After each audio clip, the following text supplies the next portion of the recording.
Hey everybody, Kevin from WDC, and just posting a video today that I've wanted to post for quite a while, but I kept procrastinating, kept putting it off because I wanted to make it bigger and make it better. But I think getting the message out there is more important, and done is better than perfect, so I'm putting it out there today. A few weeks back we had quite a large fire, and as I was dropping the kids off to preschool in the morning, one of the other dads asked me about how do we deal with the adrenaline dump. How do we get to sleep afterwards? How do we process these things? And again, it got me thinking, this is a tool that I've been using for quite a while.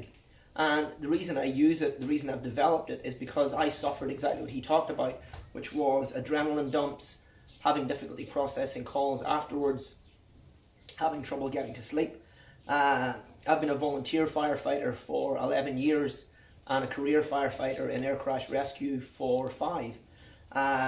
And I started looking at the things I was struggling with and how I could fix them for me. And the tools that I found, if they work for me, they can work for you, they can work for other firefighters, they can work for your friends and family. I've also used some of these techniques with sports teams in a coaching role. And what I want to delve into, without going too deeply into the autonomic nervous system, the sympathetic nervous system, parasympathetic nervous system today, I'll do a full video on that, and I'll probably link it somewhere. But long story short, our body processes things through our nervous system. We have an autonomic nervous system which we have very little control over. Our sympathetic nervous system is what you've probably heard of, fight or flight, where we either want to tackle problems head on, we want to fight them, or we want to run away from them, or we want to freeze. That happens when we get an adrenaline dump. That happens when the sympathetic nervous system takes over. Our body goes into the defensive mode, and that's not what we want at a fire. In New Zealand we have a great expression where we talk about putting the cabbage on, and from a firefighting point of view, that's an analogy of a capable firefighter taking his head, lifting it off, chucking it away, and before he gets in the fire truck, picking up a cabbage and putting that on in its place. I'm sure we've all seen it on calls where people who are usually very cool-headed are running around like a headless chicken, making bad calls, making bad decisions, and the very common one is nobody panic, nobody panic. Nobody is panicking until the person with the cabbage on their head starts panicking. As firefighters, the sympathetic nervous system should be something that could help us, but it overrides all our logical thinking. We start losing our fine motor skills. We start losing our thought process. We lose complex motor skills. Our vision narrows. Our heart rate increases. Our blood pressure increases. Our respiration rates increase. I've talked about it before in other videos. Our respiration is very, very important to regulation of our body. We want to keep our respiration rates low. We want to breathe through our nose. We want to breathe out through our mouth. Or some people like in through the nose, out through the nose, but it gives us control if we're regulating our breathing. On the other side of it, we have our parasympathetic nervous system. A very good way to think of it is a parachute is designed to slow us down when we're falling out of an aircraft. Parasympathetic nervous system. And that's referred to as our rest and digest, or our feed and breathe system. This is when we're in control of our body, when things are doing what they're supposed to do. Our body has a thing called homeostasis, and it tries to keep the balance of the sympathetic nervous system and the parasympathetic nervous system level. What happens is the tones go off in the fire station, and we automatically go into a sense of alarm. Our bodies kick into fight or flight without even realising it. We have a tool called the safe person concept in the New Zealand Fire Service, and I distill it down to me, us and them. On the fire ground, I want to be sure that I'm safe, that I'm not making a hazard for anyone else, that I'm not endangering anyone. I then want to make sure that my crew are safe and that they're not creating any hazards, or they're not endangered or in any danger of being hurt. I then want to look after everyone else, the members of the public, them. Look after me first, my crew next, and them as the third stage of it. So that's like a physical model of the safe person concept. What I like to do is actually think of our mental health and our mental well-being, and look at a model for a mental, what would we say, a mental health safe person concept. And it falls into the same thing. It's me, us, and them. What I do for me is whenever the tones go up, if I'm at the station at work and the tones go up, I like to pause and take 2 breaths for me.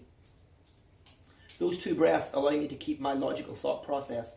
They allow me to stay in my parasympathetic nervous system rather than my sympathetic nervous system.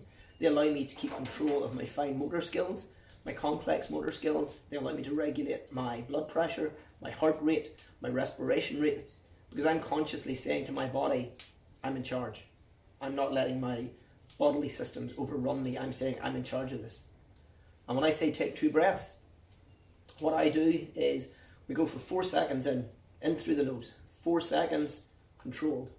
Hold it for 1 second, breathe out for 5 seconds. That's a 10-second breath.